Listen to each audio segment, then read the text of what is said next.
O registro de imóveis consiste em um fiel repositório informativo da propriedade de imóvel e dos negócios jurídicos a ele referentes. É no cartório de registro de imóveis que é praticada a abertura de uma matrícula e é realizado o seu registro, bem como as respectivas averbações. A matrícula do imóvel registra em documento o caráter cadastral do imóvel e, com isso, individualiza a sua propriedade. E com isso, todos os atos relativos a esse imóvel em específico serão averbados na sua matrícula, ou seja, serão registrados por escrito. Cada matrícula apresenta um número único de identificação pelo qual é possível encontrar esse documento. É nesse documento que consta a descrição do imóvel com todas as suas características, quem são os legítimos proprietários, o número de cadastro de contribuinte, bem como a existência de transcrição anterior. E aí são feitos em ordem cronológica todos os registros e averbações relativos a esse imóvel. Portanto, o objetivo do registro é criar ou declarar os direitos ou as relações jurídicas. Depois de registrado o imóvel, todos os fatos novos são averbados na matrícula.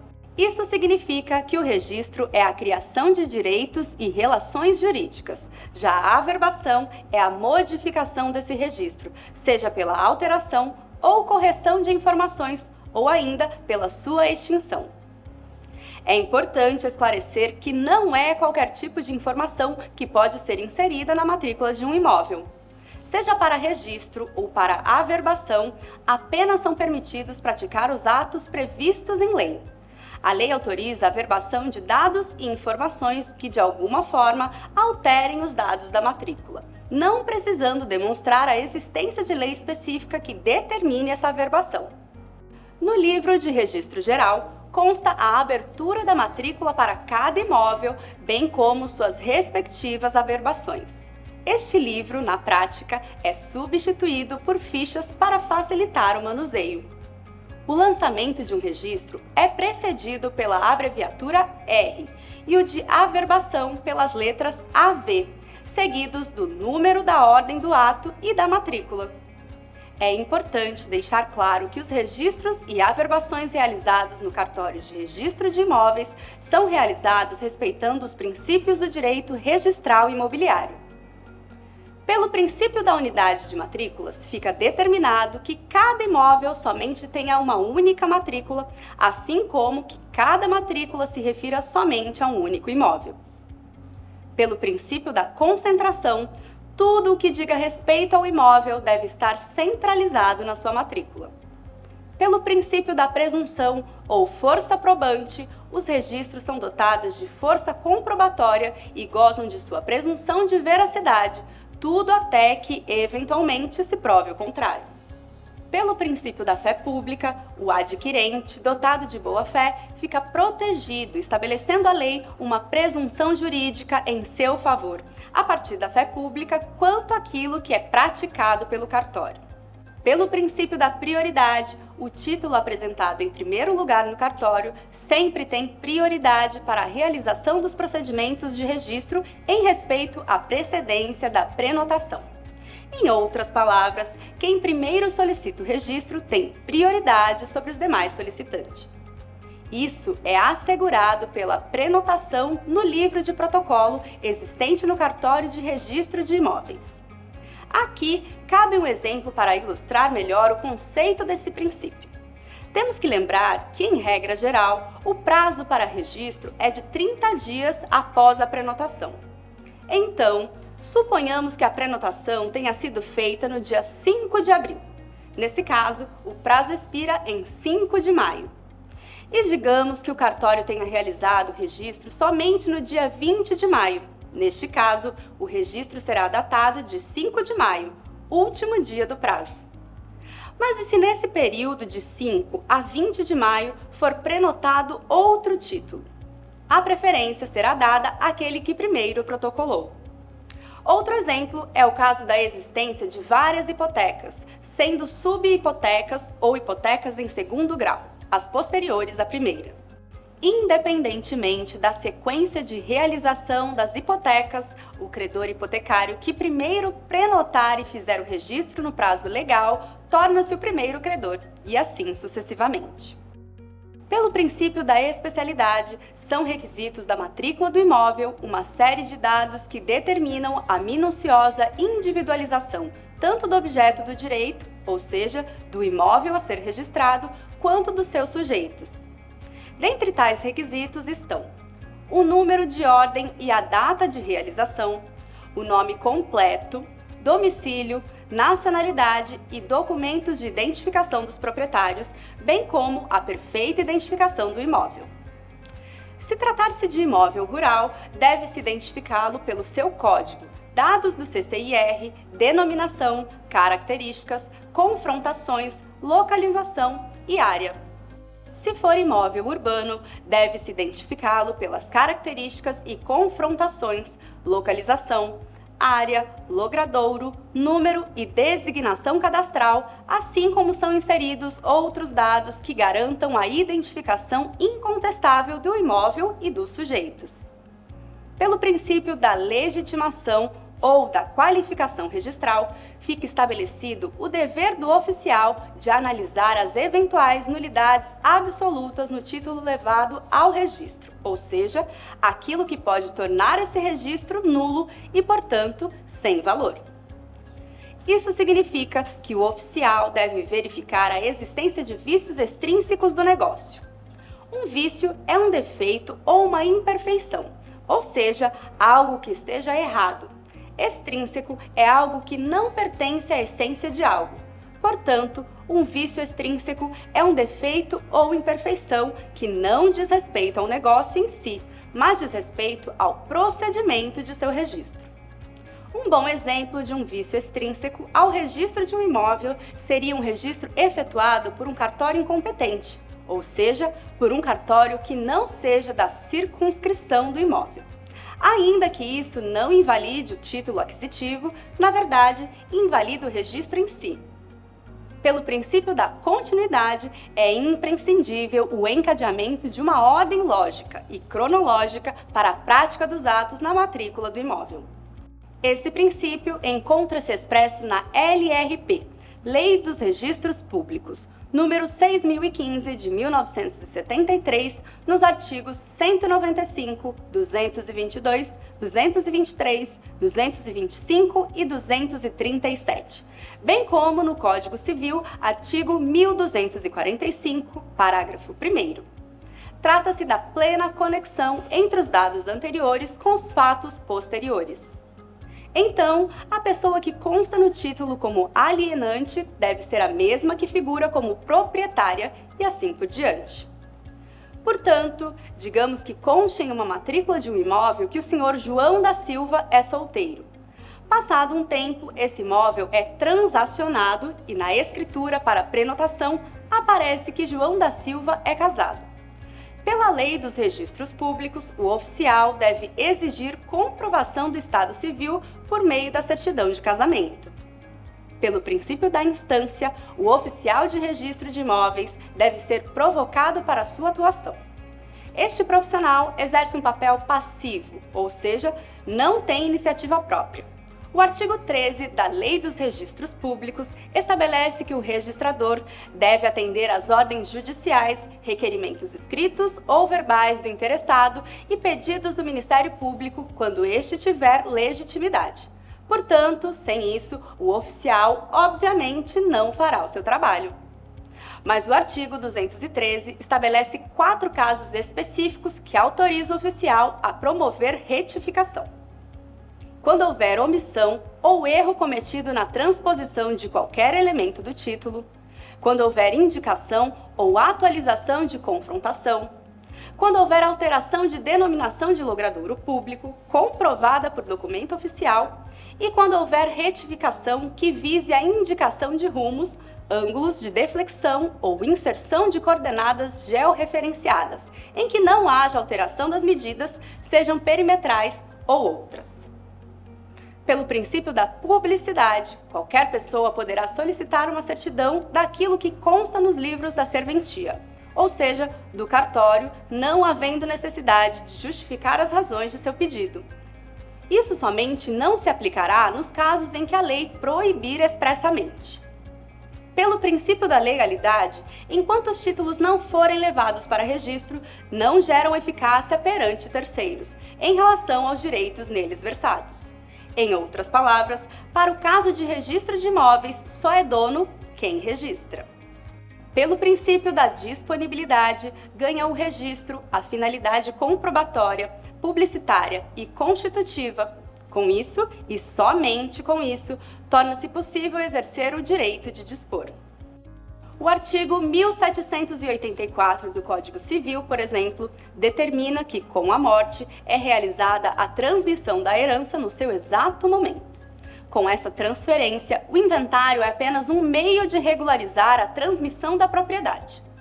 Mas, se no momento do óbito já houve a transferência, por que é necessário registrar se os herdeiros já se tornaram proprietários? Acontece que, sem o registro, o herdeiro não ostentará a qualidade de dono da matrícula do imóvel, não podendo, assim, provar que é proprietário e, consequentemente, não poderá dispor do bem. O mesmo ocorre no uso capião, pois aqui o uso capiente torna-se dono porque preencheu os requisitos legais, mas sem registrar não há como dispor do bem. Coincidentemente, nesses casos, a falta de registro também desrespeitaria o princípio da continuidade que já comentamos. Pelo princípio da tipicidade e em respeito aos artigos 167 e 172 da Lei dos Registros Públicos, somente pode ser levado a registro no cartório imobiliário o direito que estiver representado no título hábil para sua criação e somente se registram os títulos previstos em lei. Então, por exemplo, não se pode levar para registro o instrumento particular de pacto antinupcial. Neste caso, embora o direito exista, é necessário o título adequado para o registro, ou seja, a escritura pública. Nesse mesmo contexto, para os imóveis, faça um contrato de compra e venda para que se possa escriturá-lo publicamente e, com isso, poder realizar o respectivo registro. Pelo princípio da territorialidade, os registros e averbações devem ser feitos no local da situação do imóvel. Esse local é definido pela organização judiciária de cada estado. Existem municípios que comportam vários cartórios de registro de imóveis. E existem outros municípios com apenas um, assim como existem municípios muito pequenos que são atendidos por um único cartório que abrange o atendimento para mais de um município. Independente do caso, o registro e a averbação deverão ser realizadas no cartório da circunscrição do imóvel. Qualquer registro feito fora da atribuição territorial do cartório é ato nulo de pleno direito.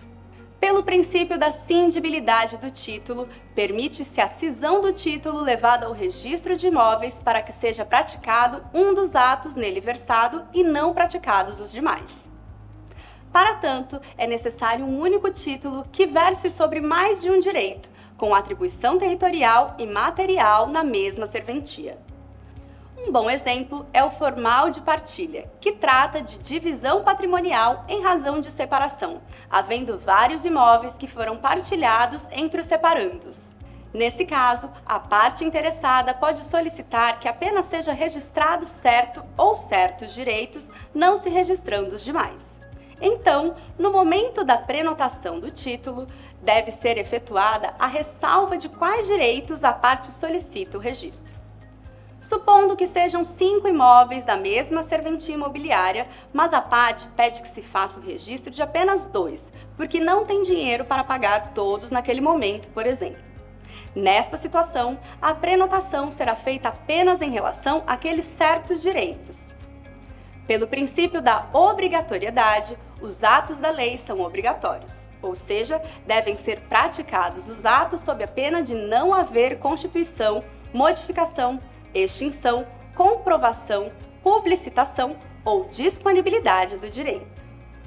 Esses são todos os princípios essenciais que fundamentam o direito notarial. Mas resta aqui uma dúvida. A outorga de escrituras públicas é um ato formal e exige presença das partes ou de seus procuradores? Até pouco tempo, essa presença era interpretada por presença física, mas desde 2018, esse aspecto começou a ser ampliado e em 2020 a virtualização foi acelerada. Vamos entender um pouco mais sobre essas possibilidades virtuais dos cartórios?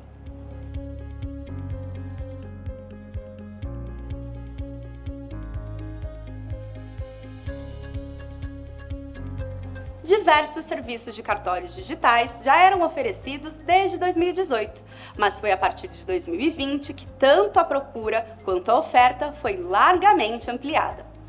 Mas como será que funcionam os serviços dos cartórios digitais?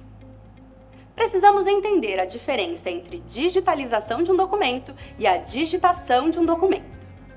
Digitalizar um documento é colocar o documento em um equipamento de leitura óptica, mais conhecido pelo termo inglês scanner, que simplesmente converte um documento físico para o ambiente digital. Já a digitação de um documento é a produção de um documento nativamente em ambiente digital. Trata-se de escrever ou reescrever o documento diretamente em ambiente digital com recursos de certificação. Os dados mantidos nos cartórios digitais são armazenados em uma espécie de livro eletrônico, em que são registradas todas as transações que acontecem em uma rede. A segurança tecnológica está nos registros consolidados, que são imutáveis e não podem ser apagados. Portanto, o documento já nasce eletrônico. Temos que lembrar que a segurança jurídica está na fé pública dos cartórios. Já a segurança tecnológica está nos recursos utilizados, baseados na tecnologia conhecida como blockchain. O trânsito de documentos digitais é feito por meio de centrais de compartilhamento de documentos eletrônicos, integrando milhares de cartórios distribuídos pelo Brasil. A atividade de registro eletrônico segue no âmbito federal, o que estabelece o provimento do Conselho Nacional de Justiça número 48 de 2016. Especificamente para o Estado de São Paulo, também conta com o provimento da Corregedoria Geral da Justiça número 16 de 2019.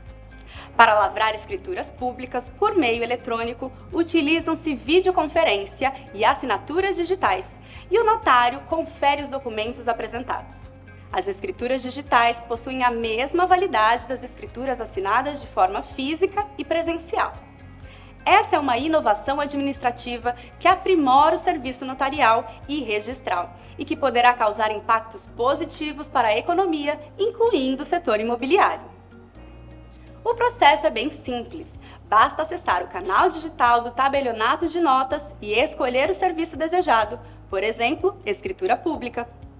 Normalmente, nesse website já serão informados os documentos necessários, o preço e os prazos. Deverá ser feita a remessa dos documentos que serão analisados. O tabelionato enviará a minuta para a conferência. Após as correções, se houver, deve-se aprovar a minuta. Com isso, será agendada a videoconferência para a realização das assinaturas digitais da escritura. Para realizar esse procedimento, é necessário ter certificado digital. Os cartórios oferecem suporte e instruções para a realização dos serviços em meio digital. Como é possível haver diferenças de procedimentos para que se alcance o mesmo objetivo, o melhor a fazer é verificar os passos a serem realizados com cada cartório que se deseja contatar. E com isso, encerramos mais este assunto. Vamos recapitular tudo o que aprendemos até aqui? Já foram abordados os cartórios de registro civil das pessoas naturais e de registro civil das pessoas jurídicas. Também falamos sobre o tabelionato de notas, comumente chamado de cartório de notas, onde podemos lavrar a escritura. Depois disso, abordamos o cartório de registro de imóveis. E há pouco, abordamos rapidamente os aspectos digitais e eletrônicos dos serviços dos cartórios. E ainda falta abordarmos mais 2 tipos de cartórios. Vamos conhecer?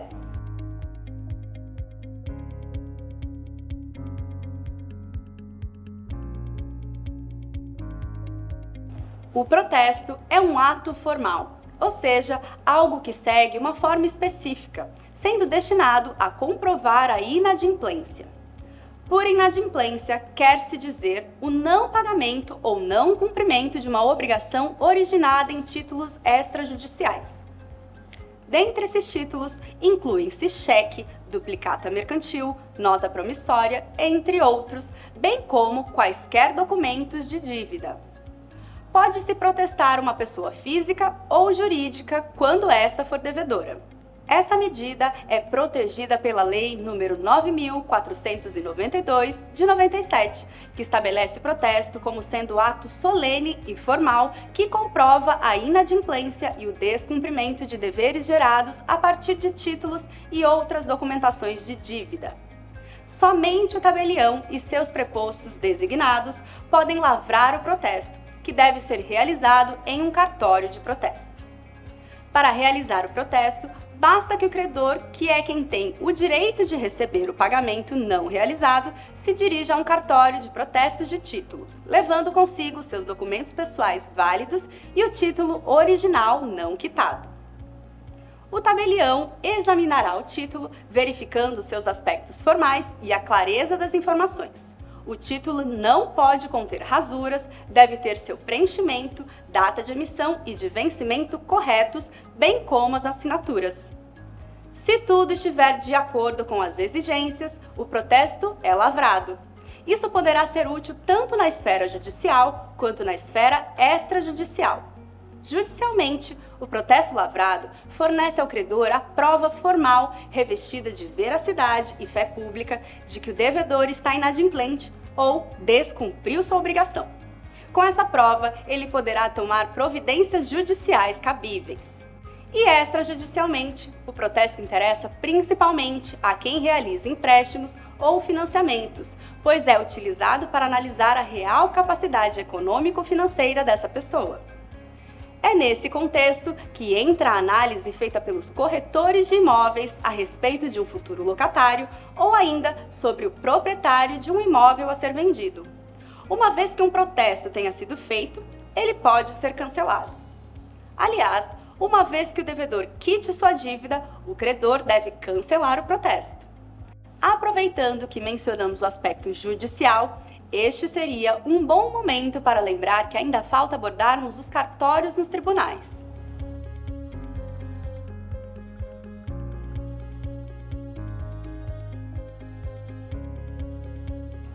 Todos os cartórios que abordamos até aqui são cartórios extrajudiciais. Agora, vamos abordar sobre os cartórios judiciais, também chamados de varas, que ficam localizados nos tribunais. O cartório judicial é um local privativo onde um serventuário da justiça exerce o seu ofício e no qual são guardados livros, documentos e processos. Em outras palavras, é onde são praticados os atos judiciais relativos ao processamento e ao procedimento dos feitos civis e criminais. Quando um documento deve ser juntado ao processo, por exemplo, é no cartório que ele é numerado e cadastrado. Segundo o Tribunal de Justiça do Estado de São Paulo, em sua cartilha sobre boas práticas cartorárias, referindo-se obviamente a cartórios judiciais, menciona que o trabalho realizado dentro de um cartório judicial consiste em um fluxo contínuo, formado por diversas atividades concatenadas e mutuamente dependentes, cujo resultado pretendido é a entrega da tutela jurisdicional pretendida. Mas o que é essa tutela jurisdicional pretendida? Tutela é um termo que significa a responsabilidade legal assumida de realizar a representação legal de alguém. A tutela pode ser assumida por uma pessoa física ou jurídica, ou mesmo por um setor ou departamento dentro da pessoa jurídica. Já o termo jurisdicional se refere a uma jurisdição, ou seja, a extensão territorial em que atua um juiz. Portanto, tutela jurisdicional é a função do Estado de pacificar e resolver conflitos no seu âmbito de atuação na aplicação de leis. Portanto, na verdade, todos os procedimentos burocráticos referentes ao processo judicial no tribunal são feitos no cartório judicial. Dentre as principais funções, podemos destacar o atendimento ao público externo, o cadastro e a juntada de petições, a realização das diversas publicações, o controle de prazos, a elaboração de minutas, o cumprimento de determinações judiciais e ainda o auxílio à sala de audiências. Logo, a relação do público externo com o público interno do tribunal passa pelo cartório. E com isso, fica clara a função do cartório judicial. Enfim, abordamos os principais assuntos quanto às funções essenciais dos cartórios e tabelionatos brasileiros. Pelo menos no que se refere ao que se relaciona com as atividades exercidas pelos corretores de imóveis. Esperamos que você tenha gostado e que todo esse conhecimento contribua para que você continue aprimorando ainda mais as suas atividades. Até mais!